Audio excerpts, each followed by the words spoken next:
I'm going to whisper some things to you now about Crunch chocolate bars, because apparently this whispering thing is a thing that makes you feel things.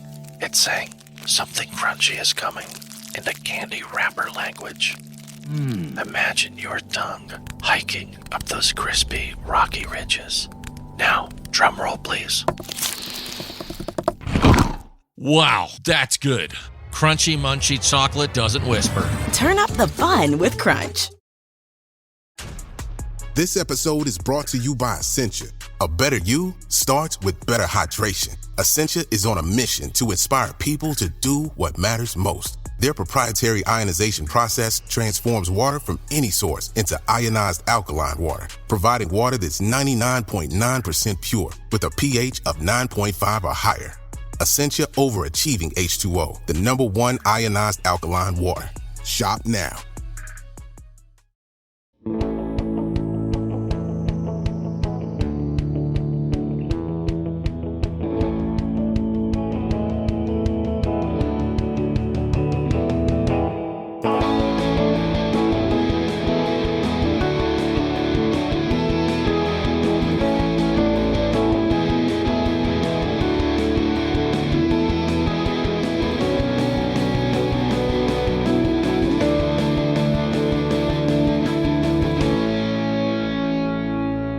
Joe, we are back in Newport Beach, and we are going on a journey. Some could say the journey.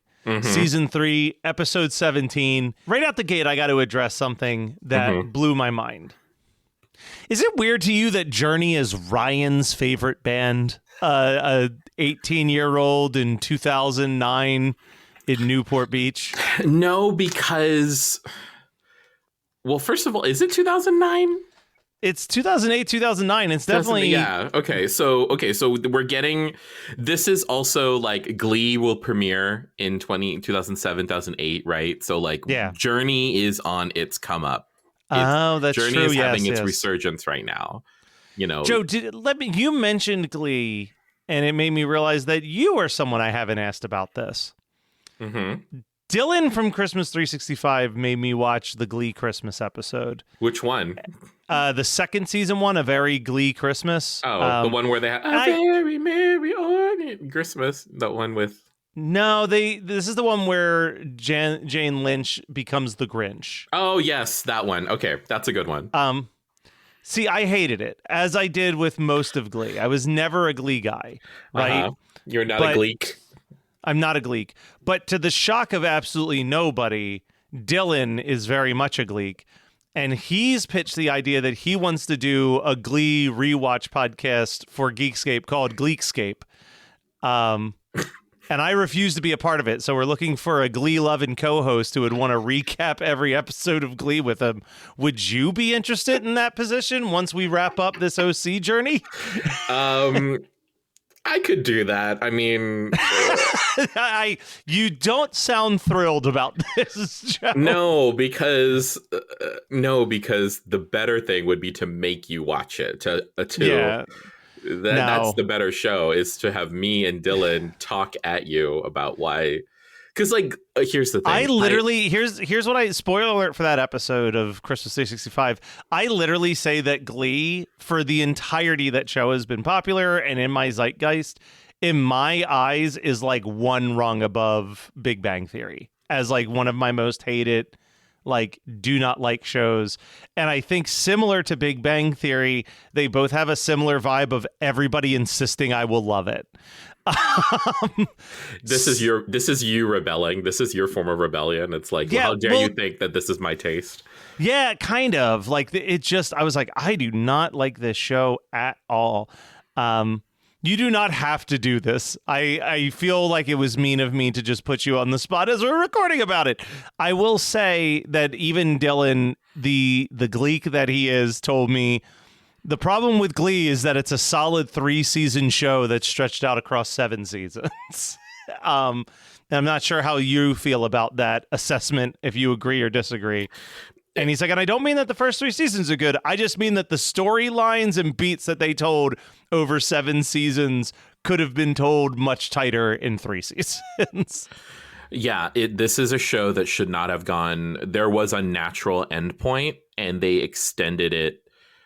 They extended it in a very weird way. Like, they tried their best to introduce new characters. They tried to do a Saved by the Bell, right? Where it was like Saved by the Bell, new class, and they had like a work. reality show at one point too. Yes. Like the popularity of Glee was outrageous at the time.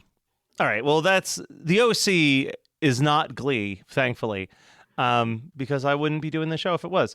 But yes, I think you're correct. Like, I didn't even factor that in. That Glee at this point made it really, really cool to like journey again with their Don't Stop Believin' cover. Now, this episode, we've watched some episodes that I flat out hate it. That I had like nothing but negative things to say about this episode.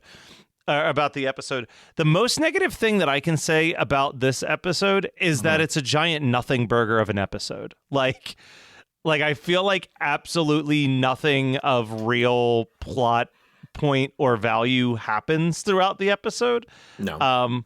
Now tell me, do you disagree? Are you like, or you're crazy? You're missing this important plot beat where we find out that like Summer's dad was going to try to repropose to her old stepmother. That's crucial. Like, what? No, this whole episode is nothing. Like, it feels like they had, like, it's just a ton of exposition that doesn't really need to go anywhere. And you know it's a bad episode because they do, like, a really intense callback. Yeah. And it's like, you don't, a really intense callback that ends with, like, Marissa getting overwhelmed and passing out, which, like, relatable, but at the same time it was unnecessary. Like, we don't need to, like, the only sincerely the only good thing about there are two good things that are about the episode that actually have anything to do with like the plot and setting up the future.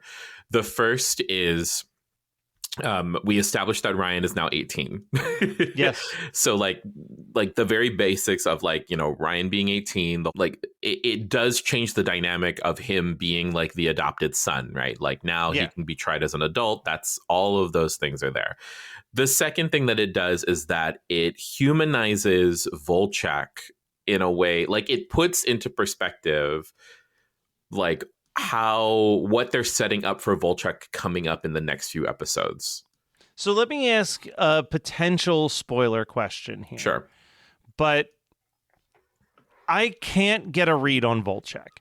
And what I mean by that is I can't tell if I'm supposed to take the things that he says at face value as how he truly feels, or if it is all mind games to like low-key get revenge on Ryan for embarrassing him at the beach all those months ago.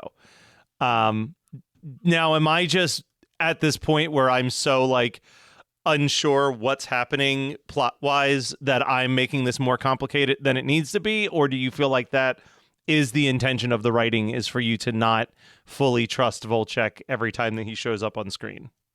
I think that the writers want you to not trust him, but they are being fair to the character as a person. So like, you know, the whole thing where he talks about like, you know, Johnny was the one who was better than me, and now he's just gone, right? Like that's relatable. That makes sense. Also, Cam Gigandet, or however you pronounce his fucking last name, hot early aughts guy, is actually a very capable actor. Yes, which is rare on this show sometimes. Yeah, not only is it rare on the show, but like they hired him, like you can tell that they hired him because he looks really good as a brooding hot guy. And then you realize that he actually, you know, does have some range as an actor. So I feel like maybe they shoehorned this in so that way they could give him a little bit more room to play. But but in the context of the world, in the diegesis, you know, to use my college word, in the diegesis of the world, it makes sense that like he and Marissa have found each other because they're both broken toys, right? Yes. Like they're both. No, that makes sense. They both have the demons that they're looking for. I mean, if that's not the metaphor you hit over the head at the end, where they're fucking drinking silently by a flask in the lifeguard house, there's nothing there. But no one is manning that lifeguard house. There's just lonely teens drinking at that place 24/7. Let me read to you my favorite note that I've written in a really long time. Sure. Because you mentioned it. I wrote, man, this model home fire flashback scene is so dumb. And then was followed by, was really hoping that Marissa died from falling down the steps. like it was just, because it's like every episode I watch, I'm like, is this the one where Marissa dies? And I was like, how anticlimactic if after all this buildup of how are they going to kill Marissa Cooper, she just has a flashback to the model home fire and falls down the steps to her death. Before, like, with still like more than half the season, like a little more than half the season left to go, right? What if I just fucked with you the whole time and was like, actually, she died this way? This also, was the like, end you of can't. Are you like a soap opera if you don't have a dramatic falling down the stairs moment, right? Like that's what that was giving. It's just it's too over the top, and it doesn't. And that part, it really doesn't make sense. Like, it feels to me like that was the moment where they jumped the shark. There's so many options, Joe. Yeah. But it's also like we're 3 seasons in, and already we're doing these really intense callbacks. Like, this is something you do in your later season, you know, like, and for it to have done nothing, right? Like the perfect ending to this would have been provided not a thing to the story. Yeah, she would have had this really intense feeling and shown up at Ryan's birthday party and been like, I miss you, like, la la la la la, and like that. And I've watched the show several times. Yeah. So for me, I was surprised when it didn't end that way. Well, again, that's where I repeat, like, it's kind of a nothing burger episode. Yeah, like, yeah. Like, really, no noteworthy anything happens this entire episode beyond, like, the promise that something might happen. Mm-hmm. Like the episode is constantly threatening to almost be interesting. Yeah. is the problem with it. Again, like I said, didn't hate it. Like, I didn't walk away from this being like, what a pile of garbage. Mm-hmm. But I was just like, that's it. Like, that's what this whole episode is. So the 2 main things in this episode are Ryan's 18th birthday party and Summer coming to terms with the fact that her dad and Julie Cooper are dating. Mm-hmm. Now, it's, I guess, very heavily implied that he's going to propose to her on this cruise, where he was originally going to try to re-propose the stepmom. Part of me really curious how this is going to play out. Other part of me doesn't really care. Yeah. Like why again, do we care about this guy? Why do we care, right? Exactly, because at the end of the day, it's almost like the end of the Netflix run of Gilmore Girls, right? Mm-hmm. Like, older people get engaged too quickly all the goddamn time. Sure. Like, it's not that crazy. Now, if this was like Marissa and Volchek getting engaged, like, that's interesting. That's like oh wow, this is that they're really speeding up this teenage relationship for no explainable reason. Or Ryan and Sadie, you know what I mean? Like, if one of our teens suddenly gets engaged, that's, you know, oh no, what are they thinking? Yeah. Like, these people are almost 50. Mm-hmm. Like, if they want to just be like, hey, I'm gonna be dead sooner than I'm gonna be alive. Like I'm closer to death than birth at this point in my life.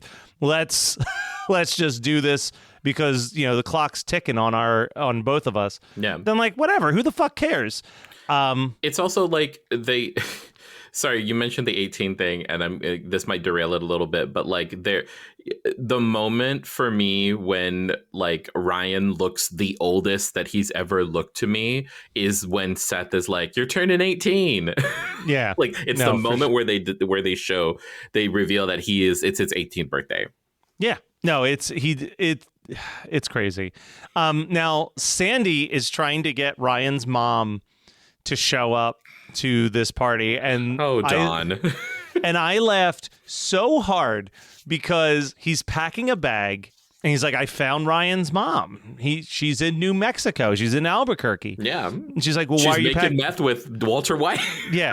She goes, why are you packing a bag? And he goes, well, I think she might be in some trouble. Cut to her in prison. Like, why do you think she might be in trouble? The woman's in jail, Sandy. Like, she's obviously not doing great. It's like, girl, you're a lawyer, you know. Yeah. But of course, let me ask this question. Is this a series wrap on Dawn? Is Dawn's 18th birthday envelope the end of this character? I sincerely do not know. Like, I honestly don't know. I feel like I want to say yes, but I want to say yes because there's other things that are coming up with Ryan's family, like in next season, that are really interesting. Oh man, is Trey coming back? He's like, I heard Marissa's, I hear Marissa's dead. I'm going to come and hang out now. Yeah. I don't fear for my life as much. Yeah, exactly. It's like, I'm going to go to her grave and show her. Yeah, I'm going to pee on her grave and walk away. So Ryan's 18th birthday gets a couple big laughs out of me, though. First of all, I love the shitty Photoshop of Seth creating all of the different potentials for Ryan's future, like him just on a fireman's body and a police. Like, that was like, okay, this is funny, it's cute, it's charming. It's like, this is the humor I want from the OC, and they have it. And also the double-edged bit of Seth introducing the band and saying they're here to play some songs from Ryan's favorite band. And then they start playing Waiting for a Girl Like You. And he talks to Ryan about like, yeah, man, Journey cover band. It's great. And then he walks away, and Sadie and Ryan have a conversation about how this is a Foreigner song. And he's like, yeah, but, like, I'm not going to correct Seth or whatever. And then it cuts to Summer and Seth, and Summer's like, you realize this isn't a Journey song. He goes, yeah, it's Foreigner. They're way better. Like I like that, like, both of them are not, like, it. I like that little bit of deceitfulness, even though Seth is out of his fucking mind if he thinks that Foreigner is a better band than Journey. Yeah. As a person who has no real stake in classic rock battles, like, that's just completely inaccurate and wrong. In every way. Yeah, for sure. Sweeten your business purchases with American Express Blue Business Cash, the card that makes everyday expenses extra rewarding. You'll earn 2% cash back on your first $50K in purchases per year, and then 1% after that, so you can treat your bottom line and give your business a helpful boost. Swipe after swipe. Terms apply. Learn more at americanexpress.com/Blue Business Cash. Amex Blue Business Cash. Built for business by American Express. This episode is brought to you by FX's The Veil, starring Elizabeth Moss. FX's The Veil is an international spy thriller that follows two women as they play a deadly game of truth and lies on the road from Istanbul to Paris and London. One woman has a secret, and the other has a mission to reveal it before thousands of lives are lost. FX's The Veil premieres April 30th, only on Hulu. Do you like to laugh, geek out on music, and learn all about that band or artist who had that one song back in the day, but then seemed to fall off the face of the earth? If so, you need to subscribe to One Hit Thunder. Together with an array of interesting and hilarious guests, we do a weekly dive into one-hit wonders like Eiffel 65's Blue, Krayshawn's Gucci Gucci, EMF's Unbelievable, Delamitri's Roll to Me, Los Del Rio's Macarena, Musical Youth's Pass the Dutchie, and even Patrick Swayze's She's Like the Wind. So are you subscribed to One Hit Thunder or what? As Desiree would say, you gotta be. And as K7 would encourage, you gotta come, baby, come and join in on the fun of the One Hit Thunder podcast. Come, baby, come, baby, baby, come, come. Come, baby, come, baby, baby, come. While we're talking about music, Joe, the few songs that do show up in this episode, let's rank them here, or let's not rank them. That would be insane. Let's just talk about what the best one is. So we've got South with Paint the Silence, part of Marissa's model home mix. Crash My Model Car in Dreams plays in the background while Ryan's walking around his party. And then it looks like this band's name is Cobra Verde, covering Foreigner's Waiting for a Girl Like You. I just went with that cover, but I'm curious if you actually went with the song from the CD mix. If that's the song that plays during the like flashback, then that's totally the song that I picked as the song of the episode. Yeah, that's what I figured. It was the best use of music in the episode. Well, it's probably the best use of music in this season. Honestly, this season's been. After season 2, where we got so many bait shop episodes where it'd just be like, here's a band playing like 4 of their new hits. Like, it's been, they must have, the viewership must have been really dipping because the music budget seems to have almost vanished on this show when it comes to like noteworthy bands. Joe, pop culture, man. People love the OC. At the time, it was the talk of the town. Every time you watch Best Week Ever, they were keeping us up to date on what was happening on the OC. That's how big of pop culture it was. It was like the OC, early RuPaul's Drag Race, and like The Bachelor. Exactly. So the question is, what current day pop culture, or even past pop culture, do you want to shine a little light on and say, yo, check this out. It's pretty great. Yeah, so I want to talk about an HBO show that I've been watching. Okay. I was doing a pet sit for some friends a couple weeks ago, and one of my favorite things to do, especially if you're doing like a longer pet sit, is to start a show. Yes, not to cut you off. Yeah. I do this all the time. Is I either, while I'm doing a pet or house sit, I pick one TV show that I plan to finish while I'm there. But I also, because I watch so many TV shows normally, I also am like, this is the time to just knock out, like, look at what streaming apps they have and find out what movies are on those streaming apps that I haven't watched yet, and just like movie marathon through films I've never seen before.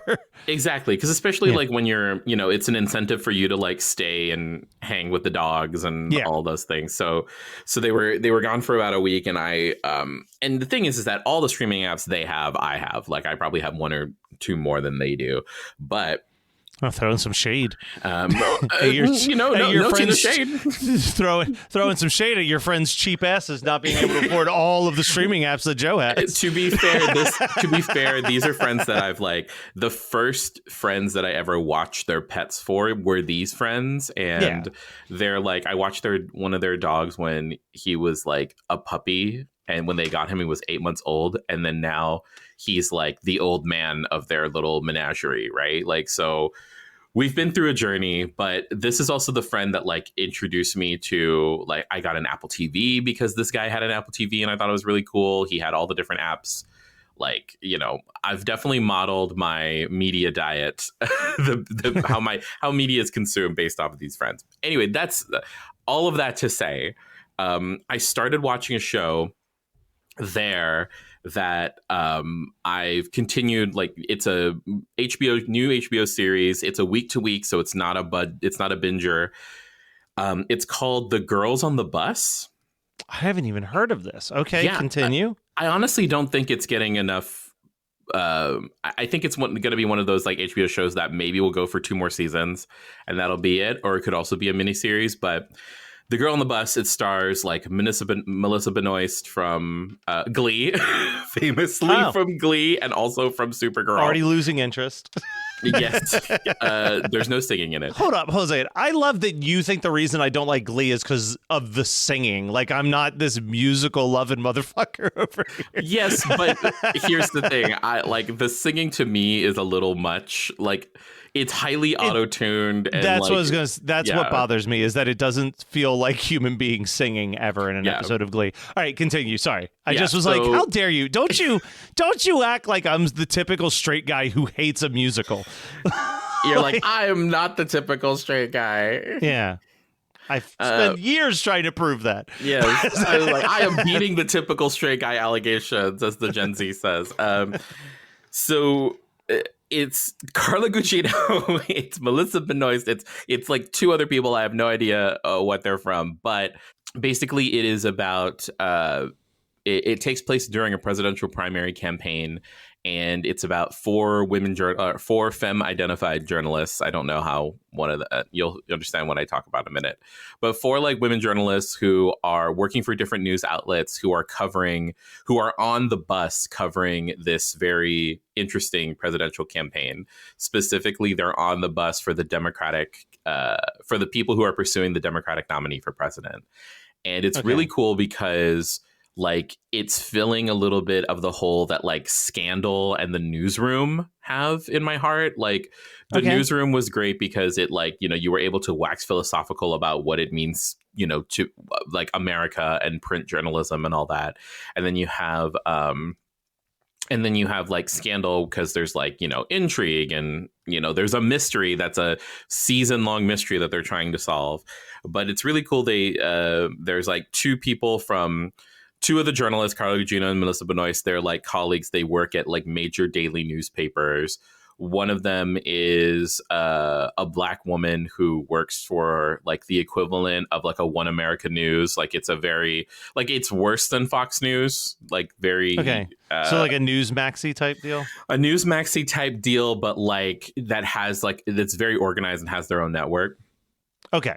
And then you have one girl who is like Gen Alpha, like only does her like is very bright and intelligent and very prepared, but is like doing TikToks and Instagram and SpawnCon to like help her to like, you know, help pay her way through. But like they underestimate her often, and it's really cool and she's also like the one who's just like the most liberal, but they make fun of her for being like this very liberal progressive person. So it's really cool to see all of those politics play out, but also like general hijinks and, you know, election intrigue and stuff. It's really, really great. Nice. That's awesome. My pop culture pick actually weirdly ties into this episode, and I didn't realize it until just the second. But I'm going to talk about the music documentary that dropped on Netflix maybe 2 months ago, The Greatest Night in Pop, about the recording of We Are the World featuring Steve Perry of Journey. So there we go. That's how these two are connected. Have you watched this documentary yet? I've not, but I came home one day and I saw my dad was watching it and he really liked it. It's a really, like, let me start with this. We Are the World is a really bad song. like it is not, it's not an interesting song lyrically. I've said multiple times that I think Band-Aids Do They Know It's Christmas is a far superior song overall.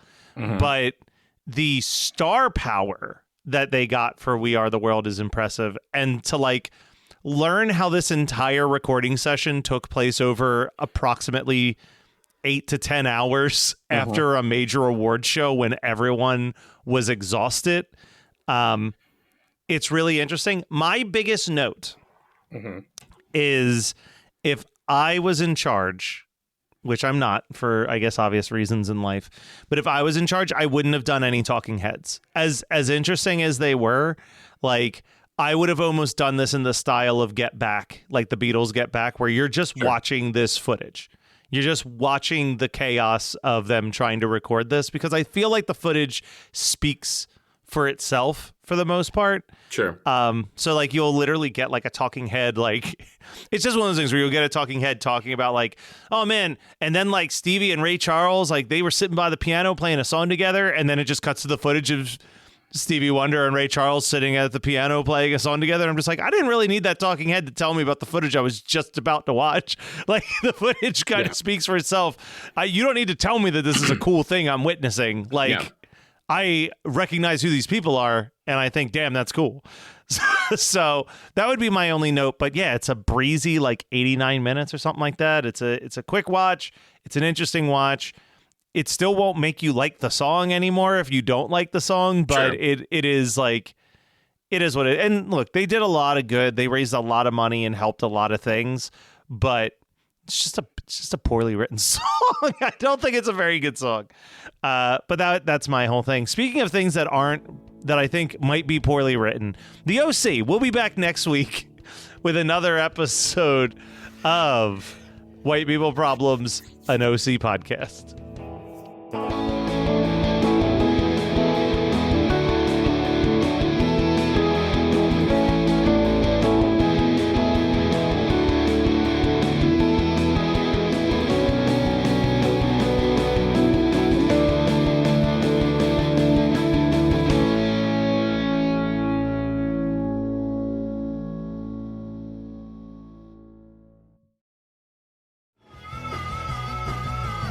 You're listening to the Geekscape Network.